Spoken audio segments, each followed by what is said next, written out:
Lawyers, what's the most satisfying, fine print revenge you've seen? My grandpa, a man who survived a war and built a business from nothing, fell for a smooth-talking life coach named Julian. Julian wasn't a coach, he was a vulture in a tailored suit. He sold Grandpa a Platinum Path to Legacy package for his entire life savings, $60,000. The program was a collection of motivational posters and vague self-help nonsense. When we realized what had happened, it was too late. Grandpa had signed an ironclad, legally airtight contract. It was non-refundable, non-negotiable, and designed by a team of ruthless lawyers. My family was devastated, but I got angry. I'm a paralegal, not a lawyer, but I live and breathe contracts. I knew there had to be a weakness.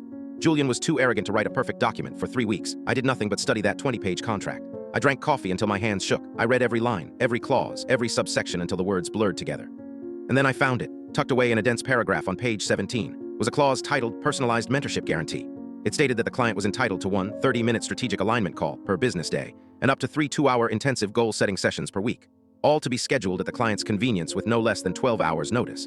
It was boilerplate language Julian probably threw in to make the package sound more valuable, thinking no 80-year-old man would ever use it. He was wrong. I sat down with my grandpa and we made a schedule. The next morning at 7:00 a.m., Grandpa called Julian for his first 30-minute strategic alignment call at 9:00 a.m. He emailed to schedule his 2-hour intensive for that evening. The next day, another 7:00 a.m. call, another email for an evening session. At first, Julian was slick and charming, but by the 4th day, his voice was strained. "Frank, this is highly unusual," he said. "The spirit of the clause is not for daily use.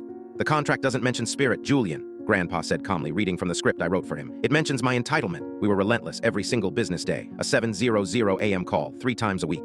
A 2-hour session that Grandpa filled with long, rambling stories about his childhood and detailed questions about the motivational posters.